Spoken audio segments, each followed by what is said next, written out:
Hey folks, Doug Blake with Body Design University. In this video, I want to help you to understand the planes of motion. There's two sort of basic ways that I try to explain it or think about it in my mind when I'm thinking about the planes of motion. And keep in mind, just knowing the three planes of motion is really not enough. I mean, you want to know them and kind of appreciate what they mean in three dimension, but really the main focus is to understand the planes of motion with respect to the way the joints move in the body, right? That's why we talk about planes of motion, is so that we can say that elbow flexion and extension occurs in the sagittal plane. It's just a little challenging sometimes to say to yourself, okay, well, what is the sagittal plane? And more than that, how come when I'm in a certain position or a different position, even though I'm performing elbow flexion, let's say I'm over here and I've got my arm extended out, this is still elbow flexion, even though it appears to be performed in a different plane than to the front, to the side. That is correct. However, we use the planes of motion to give us the initial explanation of joint movement. And that's because the three planes of motion are tied to what's known as anatomical position. Okay. So remember, anatomical position is standing straight with the palms facing forward, down at your sides, just looking straight ahead, feet facing forward. So anatomical position gives us the quote reference point that we use these three terms with. So with the body standing, feet forward, palms down at your palms facing forward, down at your side, just like this, arms slightly away from the body, but head straight forward. We can now look at that reference position and say that there are three planes of motion that any of the limbs of the body can move through. For instance, you can move your arms out to the side, straight out to the side. You can move them to the front. You can also rotate them, right? You can do this and this. And that's about it. So there's three ways you can move your limbs and your body parts. And so we give those directional movements names. Movements that occur forward and backward are known as, or occur in what's known as the sagittal plane. Movements that occur out to the side, like you're doing a lateral raise or jumping jacks, for instance, is known as movements that occur in the frontal plane. Okay, so you memorize these three words, and of course, the rotational movement where your head rotates, body rotates, arm rotates, right? External, internal rotation. That's known as the transverse plane. So you get that down, right? Sagittal plane, frontal plane, transverse plane. Simple enough. But the key here is to understand that we only talk about those because now we can describe movements at, the joint movement. So the elbow, for instance, because we have our arms straight down in front, elbows pointing to the rear, palms to the front. When we move the elbow can only move this way and this way, right? It can move down and back, right? It only has one, what we call a degree of freedom. Look it up. So we give that a name. Any movement that occurs in the sagittal plane, right, forward and backwards, up and down rotationally like that, we call flexion and extension. I don't want to go into it any more than that. I just want to keep it focused on the planar movement. So we have these terms that describe movement in the frontal plane. We have words, terminology that describes joint movement in the frontal plane.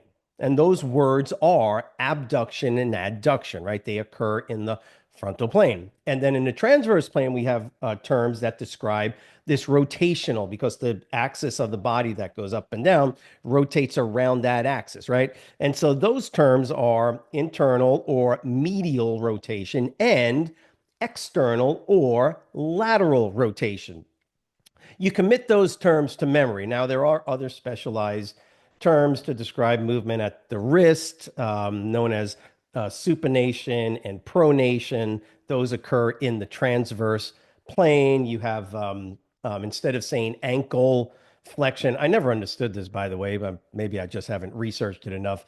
But I always wondered why we call it plantar flexion and dorsiflexion. Why not just ankle flexion, ankle extension, or something like that?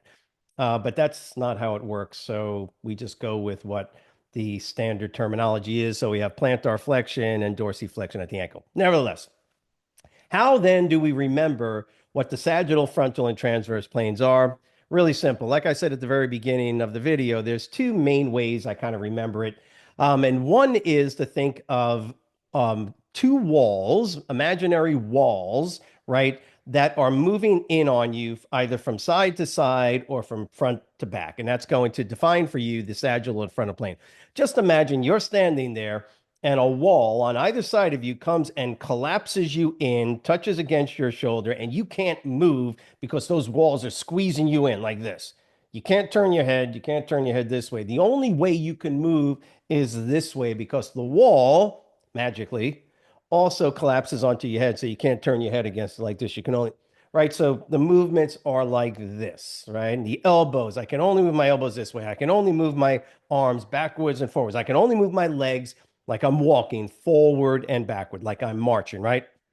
So when you think of that holding you in, any movement that you can make from there is going to be in the quote sagittal plane. That's one way to look at it, right? So you get this, collapsed in this way by these walls, and you can only move your arms either forward or backward, legs forward and backward. All those movements, foot movement down and up this way, knee movement, extending and flexing, right? Hips flexing and extending, shoulders, right?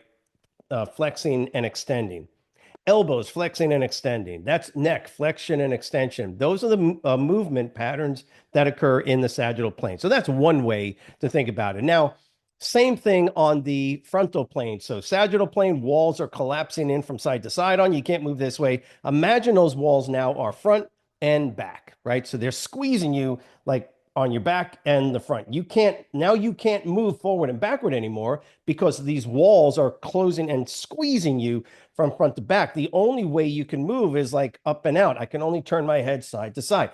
So any movements that can occur because of these imaginary walls squeezing you front to back would occur in the frontal plane.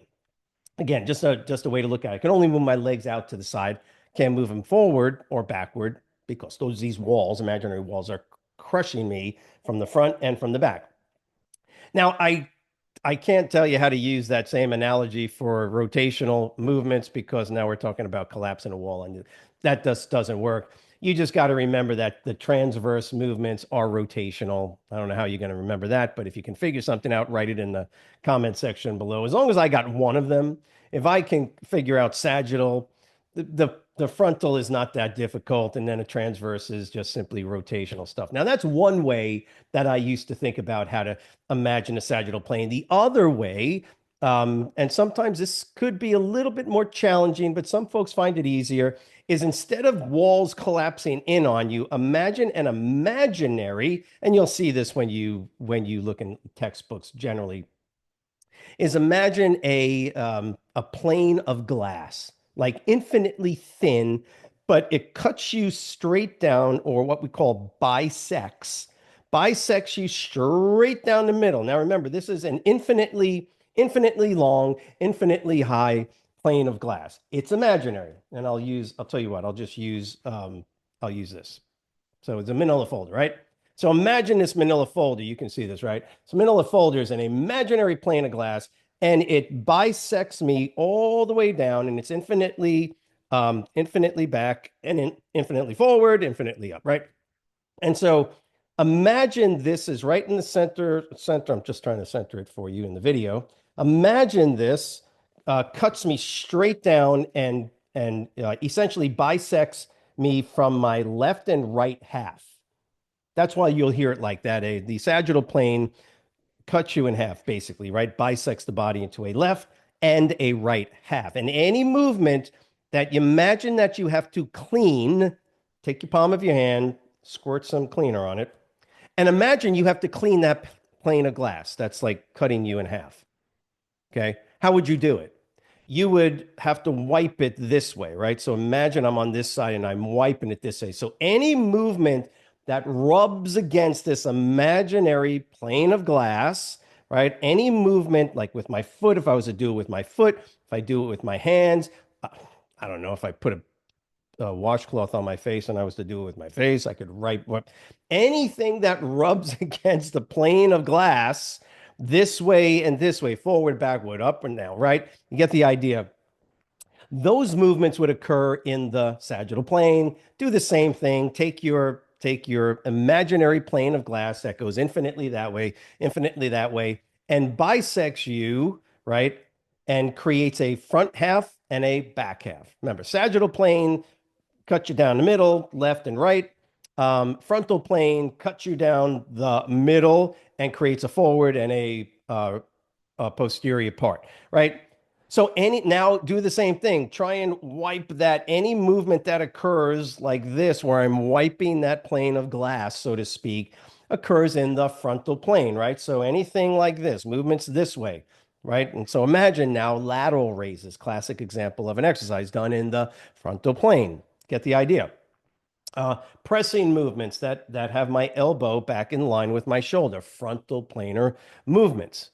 Okay. Hope that makes sense because now with that, you got to go and do the same thing. Imagine a transverse plane, you cut center of your body basically. So now the plane of glass, sagittal, frontal, transverse. Now it's the transverse plane cuts you and creates a top and a bottom or a supra and inferior aspect to whatever part of the body you're moving or rotating. So um, the idea is that these three planar movements simply describe for you in 3 dimensions the only possibilities, right? I mean, of course, there's combinations of rotational movements this way, where it's a combination of the 3 different planar movements. But remember, sagittal, frontal, transverse, that's great. You can understand them now from those 2 ways that I explained them. But remember, their true importance is with the terms that we use to describe the joint movements: flexion, extension, supination, pronation, abduction, adduction,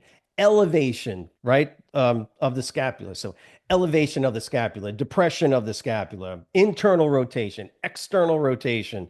What else we got? Plantar flexion, dorsiflexion. What else we got?